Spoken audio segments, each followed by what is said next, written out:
What's up, guys? I'm here in Montgomery, Alabama, here at the Oakwood Annex Cemetery. Go check out the grave of the greatest singer who ever lived. Let's go do it. And yes, it's no other than the man, the myth, the legend, Hiram Hank Williams, here in his hometown, Montgomery. So I was told in the cemetery, I know his grave is pretty ornate, that'd be really easy to find. So we're gonna ride on up here and see if we can't see it real quick. Right, take a look. There it is right there, I can see it. All right, let's pull on over there.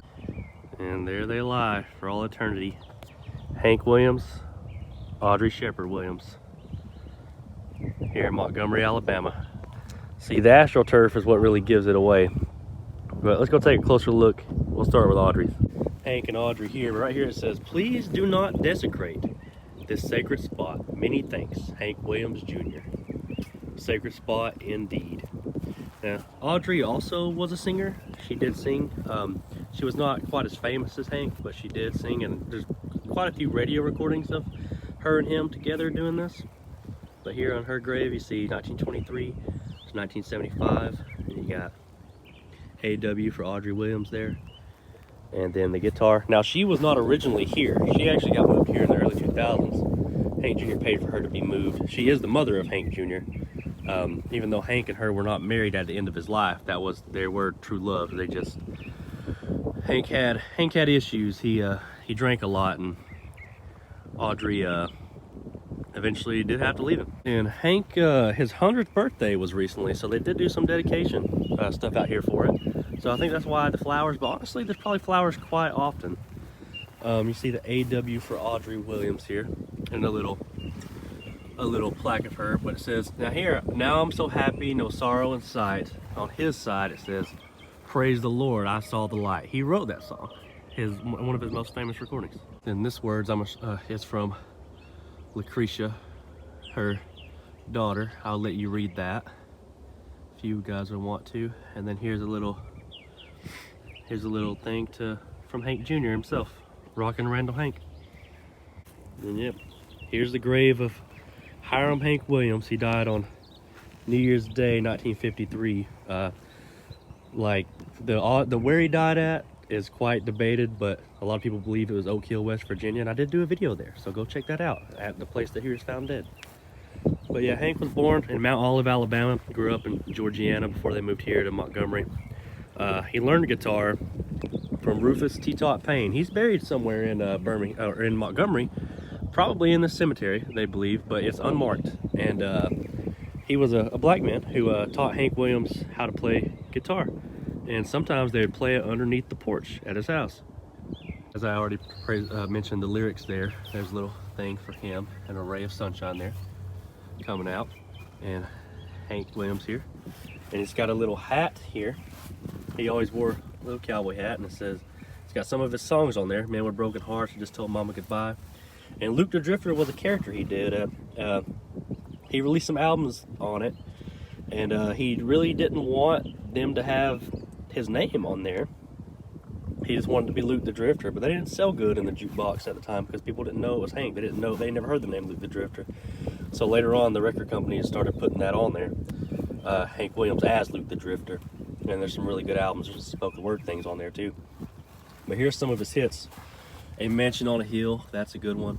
"Long Gone Lonesome Blues," that's really good. "Your Cheatin Heart," debatably either "Your Cheatin Heart" or "I'm So Lonesome I Could Cry" is probably his biggest song. And then "I Can't Help It If I'm Still in Love with You," the Lovesick Blues. "Hey Good Look, I'll Never Get Out of This World Alive," which actually was a #1 hit at the time he died, right after. "Elijah," "Jambalaya," and "Cold Cold Heart." And honestly, there's too many to name just on that. Hank wrote so many famous songs, and he died at 29 years of age. When you look at pictures of him, you kind of think that he must have been older. He looked a lot older, and that's because Hank had his issues. Like I said, he drank a lot, and he suffered from spina bifida. Even as a kid, he had to use crutches because it was so bad. and it caused him a whole lot of pain. And his drinking got to the point where he actually was fired from the Grand Ole Opry, which people say caused his biggest pain. That's even a lyric in the song, The Conversation, with Waylon Jennings and Hank Jr.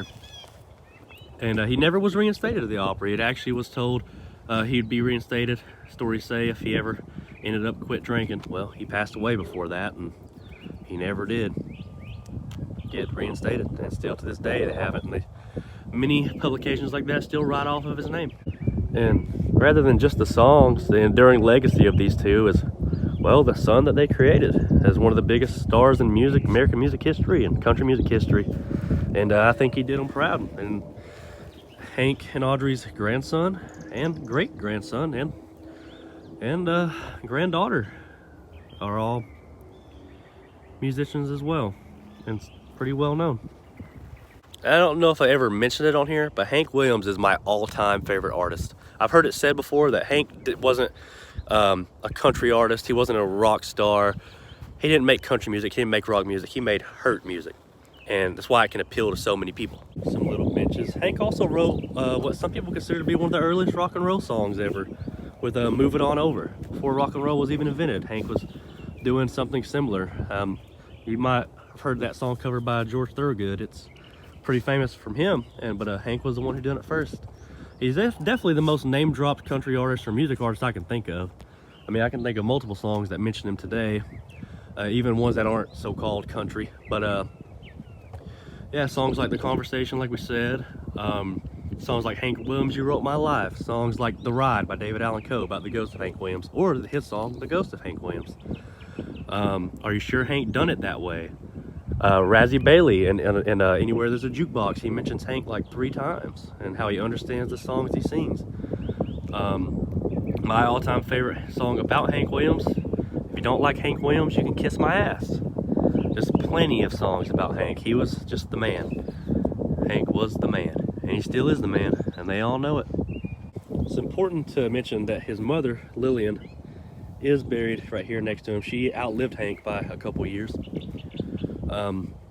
Hank's father, I do not believe is here. He actually had mental issues and had to be put in a home from things that happened to him in World War I. So Hank did not grow up with a father. Not his actual father, really, as his father, which is quite a sad story. And on the back of Hank's grave, I'll let you guys read that, but it's some words from Miss Audrey. You know, when it talks about all of his sad songs and all of his ballads and stuff he wrote in the song The Conversation, really famous, it says, "Did you write them about your mama or about the man who done her wrong?" It's really poignant. Now, Hank passed away. They got his body shipped down here to Montgomery. His funeral was attended by quite a few people, in the tens of thousands. Only a few could actually enter because, you know, the funeral homes are not that big. But they came out here and had this public burial for him. And for many years, actually, no grass would grow here, and it was really desolate and whatever. And then Hank Jr. spent all this money to have these nice memorials here and laid this, what is now became really famous, AstroTurf down on top of it here.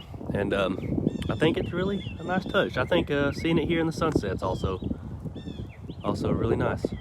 And Hank's obviously, he's in the Country Music Hall of Fame. He's in the American Music Hall of Fame, Songwriters Hall of Fame. He's in all these, you know, wonderful things. He's not in the Grand Ole Opry, but they live off his name each and every day. Hank's enduring legacy is, he died at 29. He'd be 101 now. He's been dead longer than even my grandparents have been alive. And his enduring legacy is that he just never seems to get old. That was cool, guys. Saw the grave of my favorite artist of all time and his loving wife.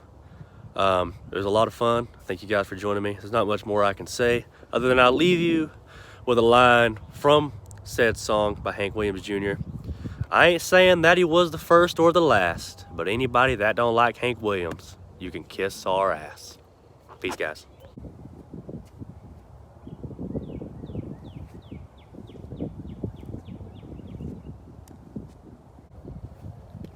Love you, Hank. Audrey. And the last little shot of this video we just went to the Hank Williams Museum. You cannot film in there. Here's the statue of the man, the myth, the legend here by the Riverfront Park in downtown Montgomery, Alabama. Love you, Hank. Goodbye, Joe. Me gotta go, me oh my oh. We gonna go pull the Piro down the bayou.